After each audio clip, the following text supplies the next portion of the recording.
Welcome back to another episode of Once Upon a Trip with Mary Grace and Marco. Woo! Woo! Hey. We are very happy to have you back. If you are new here, I am Mary Grace and This is Marco. we are the hosts of this show. Thank you so much for tuning in. Today's episode is going to be about business trips, because don't we all love business and work, right? Oh, yeah. Marco has taken business trips both here in the US and also in Germany. I thought it would be a really great idea to have him go through his personal experiences and just to do a little bit of compare and contrast. With this episode, we really hope that you learn some tips on what to do and what you shouldn't do on a business trip when you're dealing with Germans, but this also can apply to so many other nationalities as well. It's not just Germans. It can be literally any nation. We hope you enjoy the episode. Please be sure to like and subscribe if you have not done so already. That would really, really help our small channel and small podcast, and it would really mean a ton in helping us grow, because we like growth too, right? Yes, like in the business world, you like growth. Let's start with your business trips in Germany and how your American business trips have differed. And if you've seen anything shocking, if you have experienced any sort of surprise on any of your business trips. I mean, the surprises really only happened in hindsight, especially when I came over here, when I saw the other side. For starters, in Germany, and I would say any continental European country, you meet somebody and then it's usually on a Mr. and Miss kind of basis. Very formal. Very formal, both in written communication, but also when you meet somebody, either you go there or they meet you. By the way, this is not just about going somewhere. You can do business, let's say here in the US, and you can have a guest from abroad. And even though you're in your comfort zone, and you still will have a kind of a foreign exposure. And depending on how well aware both sides are of each other's kind of cultural differences, it can create some awkward moments or misunderstandings. Have you experienced any awkward misunderstandings? Awkward misunderstandings, no, not so much. But it really hit me when I came here. One of the first American business trips I went on, how much more casual things are here. And that was not just with the trips, but also even if you email somebody that you have never emailed with, just the way, people talk to each other. Because in Germany or Europe, let's say, it's very formal, as you said. It's Mr. and Miss or Mrs. Usually like a German email in a very formal kind of setting is either hello, Mr. or Mrs. blah, blah, blah, or even we have a phrase that's like very honored Mr. or Mrs. blah, blah, blah. So it's a very formal setting. And here I've gotten emails that were like, howdy, Marco. Like, yeah, let's do this in caps and in exclamation point. I'm like, what? What? What's this? So that's number one. From a traveler perspective, I remember talking to people both at their office and also like later on, maybe over a dinner or something, and just how much they also share about their personal lives. I found that very remarkable. To that extent, you would rarely find that in Germany. So that kind of caught me unawares. I remember the one guy we were talking in the middle of business, right? And all of a sudden, I think we had like a working lunch. He talks about his family and like shows pictures, this is my house and this is my car and this is my daughter and she studies at the University of I don't know where. And I'm sitting there like, okay. So that is different. For me, it's nice. I've actually grown to like that a lot. But if you don't know that, for both sides, it can be a bit weird. Why in Germany or in Europe per se is that not common? Why is it weird to share something personal like your family and house to a client or to anybody in business? Why is that? I think, depending on the chemistry you have with somebody, you do share more or less. In my personal case, it really depends on how I click with somebody. I can't really tell you why, because I think in general, the separation of personal life and professional life is much more distinct than it is here. I don't know why that is, but it just is. For an American going to Europe or having a European visitor, either way, it can create weird moments when, especially when the European is not as well versed when it comes to American kind of business style, and they might be confused when right from the get-go they're addressed by their first name. Even though I will say most Europeans that have some business experience or international business, the English language is standard. Most people will know that it's on a first name basis, and that's fine. But some people still might not know it, and they're like, hey, okay, like, why are you calling me that? We're not like best buddies. What is this? Or when you talk about very intimate personal stuff, then people would be like, okay, that's kind of odd.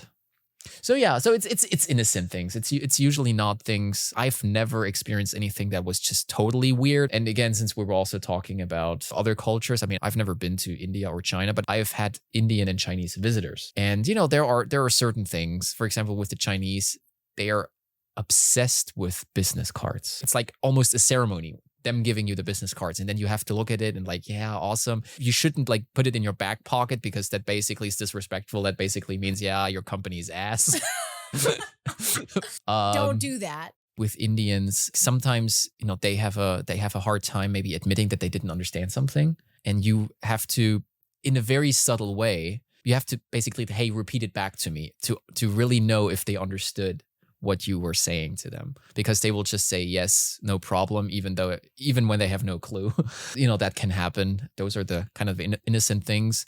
You should never, and that goes for both sides, never hardcore kind of talk about politics, even though I will say, not myself, but I've had other people do that. Would you like to share your story about what happened with that? I had one particular experience in Texas. That was kind of cool because, well, cool, maybe not cool, but it was kind of funny because I was always under the impression, Americans, neither in their personal lives, especially when they meet somebody, or in the professional, or all the less in the professional setting, would talk politics, like really deep. Like the real politics. Deep and real, where they really have no filter, where they say how they feel about things. So I went to Texas, somewhere outside Dallas, Fort Worth. Went there with a colleague of mine. I guess the guy had a sense that my colleague was of a similar persuasion, but neither me nor my colleague prompted any political kind of discussion. But he was very clear about how he felt about Democrats and people from California, which were in his mind presumably all Democrats. So that was a bit of a shock to me. I sat there and the guy says, yeah, those Californians, when they're leaving California and they move to places like Texas, it's like a cancer that spreads the nation. And I'm sitting there and I'm just like, I had no comeback. I had nothing to say. And then it was a couple months before the last elections. And I tried to be neutral about it. And I said, well, me being a foreigner, I can't vote here anyway, so it doesn't matter. And then he just went on, and then he said, well, you know what? You would be able to vote had you come illegally across our southern border. Those people all vote, but the legal immigrants like yourself, they don't. And I was just there. I was like, oh, man. So that was an experience. That was my first exposure to Texas. Yeah, but I'm not saying that Texas is they're all like that. Actually, I had a really good experience. It was nice. People were nice and food was nice. Maybe not healthy, but nice. That was kind of maybe the most odd exposure I've had in the business world. What about in Germany or in other parts of the US? Can you remember anything very specifically unique, or maybe not unique, but just I can remember, interesting? I can remember something, nothing that I have experienced myself, but another kind of intercultural thing. In certain countries like Russia, or I think even in some parts of South America, in a business setting, when you go there, let's say as an American, you go there, your business partner will pick you up or will have you picked up. Like, because especially in areas maybe where it's a little bit of a safety concern that you might be like kidnapped or something if you take a cab. Who knows, so you should also inform yourself about when I get off the plane, what is the expected way of doing things? Also from that country's safety perspective, or are you even allowed to drive with your drivers? Questions of that nature. And we have a coworker who transferred from Russia some years ago. And he didn't get the cultural briefing, I guess. He went to see a supplier. Where? In Salt Lake City, or outside Salt Lake City. And based on his Russian experience, he was expecting to be picked up. Well, he was in for a real treat. Or actually the supplier was, because he got off the plane and he didn't go to the rental car. He called the supplier, so where are you? And they were like, what do you mean? Well, aren't you picking me up? And they were like, no. So I remember that story also, being told from that supplier, and that was funny. Things like that can be awkward because if you don't know any better, they think you're insane. Like, what is that? Doesn't that person have any manners, or who they think they are, that they're being like picked up like like the king or something? Things like that can matter. Yeah, I mean, not from my own personal experience, but I have heard from Koreans and from Japanese people who do business within Asia that another common business trip tactic, or at least business in general, is to go drinking with the boss. Or if the boss invites you to anything, you better not say no, because it makes you look bad. And when you do go out with the boss, you do basically whatever the boss wants you to do, i.e. drinking. As much as the boss drinks, which is, I don't think we have that sort of culture in the US or really in Europe, but that is just also very fascinating. I've heard, that pressure. I've had that. I've heard that too. Yeah, that there's kind of an like company internal peer pressure in companies like in China, or what the boss says goes, and even when it comes to when it comes to drinking or something. Yeah. I haven't experienced anything like that. The only thing I've experienced is drinking with business partners, where in certain cultures too, maybe also they wouldn't trust you if you didn't drink with. So I had one experience in Romania one day. That was even a bit of a thing within Europe, where I was like, okay, that's weird. It was lunch at the company, and they served lunch. It was good, and they served shots of whatever liqueur. I have not heard this story. And it's totally expected. You have to drink with them, because I think otherwise they wouldn't trust you or something. I don't know what the culture is, but it was kind of funny. I mean, I was there with another colleague of mine, and I think I took 2 shots there or something. Yeah, because he was handing out another one. My colleague was saying like, "Oh no, I'm driving," and then that guy said, "Yeah, it's okay, I drive too." And I was like, "Okay, yeah, Romania, everybody." That is interesting. I have not heard that story. Wow, I didn't realize that. You have now. It's an Eastern European thing a little bit with this kind of drinking thing. I could be wrong. Feel free to comment and correct me, but I was not prepared for that. It's just with really like hard stuff, like, 40% kind of stuff. Oh, it was probably, so I don't know what it is in Romania, but probably similar to Turkey and Greece. So like raki or raka, like very, very, that's hard shit. It was hard. It was hard. It was okay. I managed. I wasn't driving. And so I felt okay about myself. Because they drive too. What about Western and essentially Eastern Europe? So let's just say, for example, you were to go to, I don't know, Poland, or you were to go to Czech Republic, or if you were to go to anywhere. So should you have a different attitude and approach and communication style when negotiating, or at least doing business in these countries? I don't know about the negotiating part, but I will say what is noticeable about companies in Eastern Europe is that the hierarchy is very distinct. Like, you only talk to the boss, or like if you go just to somebody, like he will always, or he or she will always kind of circle back to the boss, and it's much more hierarchical than here, or in Germany for that matter. That's been the biggest takeaway for me when dealing with companies in like Czechia or whatever. Really, the boss is the boss and is untouched. So what should visitors on business do in these situations when the boss is the boss? You should just be aware that you have to channel things through the boss if you want to get something done. Same thing too in India, depending on what you're talking about. Also, you have to escalate things maybe much more quickly to the next kind of manager. Whereas in Germany, you don't have to do that right away, because the people have a mind and kind of an authority of their own to deal with certain things. In other countries, you have to go through the manager much more than you have to do that here or in like in the West. Wow, in the West.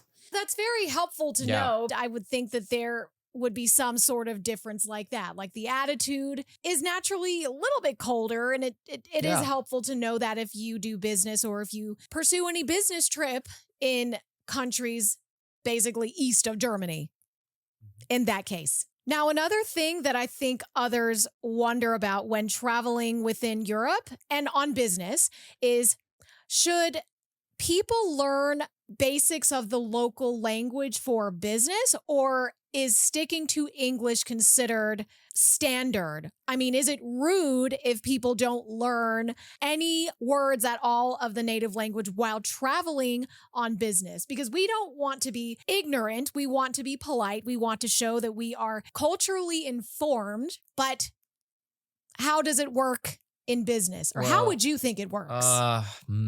I mean, again, in international business, English is kind of the default language. Now, of course, you do make a good impression if you enter the room and you greet somebody in the local language. That can always help to, build a relationship or help with the first impression in the chemistry. I think it's not so much the business part of it. I think if you travel somewhere, getting to the meeting that you have to go to, there might be countries where English is not a mainstream language, where people that are outside the business world don't speak English. Yeah, maybe that can be a problem.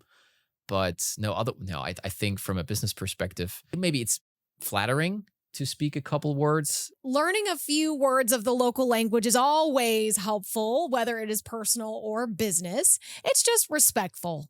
And thoughtfulness goes a long way. But then maybe you should be really sure of yourself before you do it, because if maybe you mispronounce a word or you say something vulgar because you just make a mistake. So maybe you want to be too good and too polite, and that can backfire on you.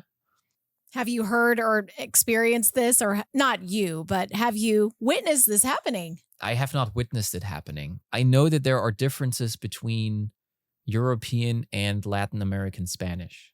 I once heard the story, and I don't know what exactly he said, but he said something in European Spanish. So he's Spain Spanish. Yeah, Spain Spanish. In Mexico. And in Spain, it would have been a totally normal question, but it had an entirely different meaning in Mexico, like a vulgar meaning, like basically saying like, is she going to pick me up, like to drive me somewhere like tonight or whatever? But the way he said it, which would have been perfectly understandable in Spain, that same phrase in Mexico basically would have meant, basically I'm going to sleep with her tonight or something. I don't know. Maybe Spanish speakers know what phrase I'm referring to, but that's kind of the story I heard that somebody had. Yeah, if only our Spanish was good enough to say what that with German, was. I can't think of something right now. But yeah, I don't know until I know. And if somebody comes in and speaks German or tries to speak German with me, and I haven't had an experience, and maybe for a future episode, if I happen to run into something like that, I can share. Yeah, you can. Yeah. You can represent. But yeah, it can be awkward. You can really mess up on your first impression. And just like in a personal life, in the business world, that's also very important. Like you never get a second chance to make a first impression. Have you made any bad first impressions here in the US on a business trip? I don't think so. I think so far it's been very, very good. And maybe some misunderstandings or something, but very innocent stuff. Nothing detrimental where you're like, oh my God, what just happened or something. No. Do you remember what those examples are? Yeah, maybe where somebody greets you and said, oh, I didn't expect you here today, even though it was scheduled and confirmed. That can be a little bit misleading or a little bit kind of off-putting even. So that I had recently. Like, I expected you next month, not today. And I'm like, I invited you, you accepted, it's today. Look at the calendar. But that's not a cultural language thing. I think that the guy was just a little bit not there. It was just, he just had a weak moment, I guess. Another way to potentially get business here in the US, and this is often a sales tactic that I'm not sure is used as much in Europe, but I do know that if you want to get American business, oftentimes providing free stuff or providing some complimentary shipment, gifts, presents, that can sometimes win you business. So if you provide free donuts. So I know that at my company, there are vendors that will send us a free dozen donuts in hopes that they will get some exchange. Or recently, we had a vendor from Las Vegas who sent us champagne. It was a video surveillance company. They sent champagne in the mail and a super fancy example of what video surveillance services they can provide. And I mean, there was money in this package, but yeah, oftentimes if you want to negotiate with an American client, you have to, not have to, but oftentimes you will have a bit of a further edge in the competition if you provide some free complimentary stuff. It depends on the industry. So yes, little gifts and little gestures definitely help, but especially when you're dealing with a big corporation, there are compliance rules and very elaborate compliance rules where you must not accept a gift that exceeds a certain value. For example, I don't know, like if somebody brings you like a little book or something little to eat or something, but it shouldn't exceed a value of, let's say, maybe like $20. I think like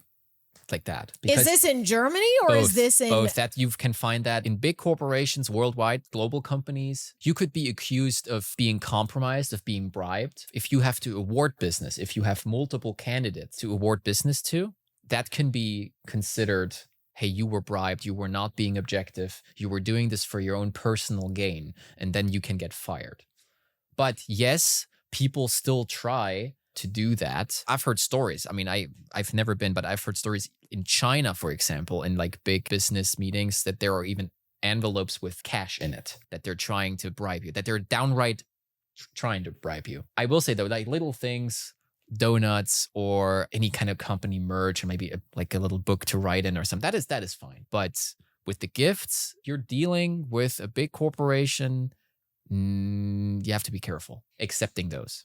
Culturally, it's always nice to have like gifts, makes things more pleasant and also establish trust and these things. And it's good for relationship building, but you cannot overdo it and you have to be careful, especially if you're on the receiving end of a gift, then you have to be careful on both sides. What about email correspondence? For example, I don't serve clients necessarily, but I had somebody in my company who had a German prospect for commercial real estate.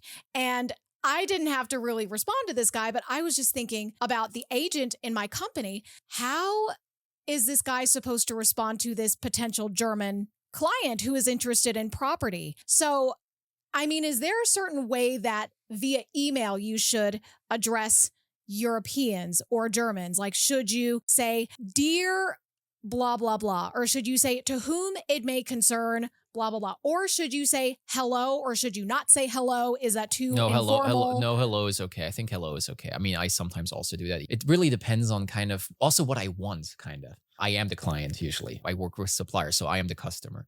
But I think especially people that are trying to sell something to somebody, when they reach out, maybe they want to be more formal, I guess. I'm not entirely sure how to answer that. I will say that I think, yeah, if you reach out to somebody via email for the first time in Europe, it would be maybe kind of nice to go by the last name and say, hey, dear Miss, or hello. You don't have to say dear, but like, hello, Mr. or Mrs. So-and-so. But these days, depending on the experience of the other person, they might be totally fine with the first name. But anybody who isn't and who is just kind of starting out in the business world might be like, what? Nobody does that. From the American perspective, yeah, we are more informal. You are totally okay with addressing somebody by first name in an email, in a phone call. It would be weird if you were to get on the phone and if you were to call somebody by, hello, Mr. Johnson. Like, or to whom it may concern. Like, it's too much. The to whom it may concern, I do that when like in an email, when I send a first email to an info app where there's no guy. Yes, that is okay. I do that too. Not but if I'm addressing, I don't know, just John Smith. If I know, hey, this is John Smith, then yeah, it's hello, John, right? Or what about with Americans or with people going to Germany or going to Europe? So you mentioned people visitors coming Yeah. here. But what about the other way around? What should Americans, for example, do on business in Germany? So you mentioned calling people by Mr. or Mrs. I think you can feel free to share about yourself, but don't put somebody on the spot and ask them a direct question, like What? about their personal life. Don't ask them a direct question about their personal life. Be yourself, for one thing. Be yourself, but don't expect that people are going to be just like you. And just be aware of that. And as far as the travel itself, there is no difference in traveling on business or on a personal kind of vacation trip. Just when you drive, you should be brief, or you should brief yourself and inform yourself about just certain things about if you want to drive your car, if you want to drive a rental car, hey, what are the traffic rules? Or if you want to go out and eat somewhere, how do you tip? Things of that nature. So I don't think there is a whole lot to it. But yeah, when it comes to the business setting, it is a little bit more, I want to say uptight, honestly. From an American perspective, it's probably, you would say it's uptight a little bit. You just have to establish a certain chemistry, whatever it takes, establish trust. And once you have that and you're being transparent and you're not misleading somebody, and you know what someone else's goal is, and maybe what can I give them so that they can give me what I need? What about company credit cards and expenses? So is everything covered in a German business trip like the US typically? And do you get a company car? Do you get like these sorts of things? It depends. So I can only speak from my personal experience and just the people I know. America is, you go on a business trip and your entire trip, including your meals, is 100% covered, right? That's been my understanding. And that's how my personal role right now with the company I'm with works. So you don't have to worry. You just act regularly. You go out and you eat something. I mean, you shouldn't go crazy. I mean, you shouldn't take advantage of it, but just the way you would spend a day and eat, just like on any other day on your own. And everything is just covered. And in my case, I have a company credit card and everything goes on that credit card, and that's it. And then on a certain number of things, or when it exceeds a certain value per transaction, you have to hand in receipts. That's pretty straightforward. Now in Germany, either when you book something in advance, maybe it goes on a company credit card or you pay it there, but your meals, your personal meals are not covered. There is, and that depending on where you go, like the German equivalent of the IRS has an average per datum kind of flat fee or flat amount of money that they would reimburse you for. But usually, unless you go to the supermarket and eat dry bread, that's not going to cut it. You kind of pay out of pocket when you go somewhere. And then you have to, when you hand in your report, you have to specifically tell them, hey, when was I provided a meal, including the breakfast at the hotel?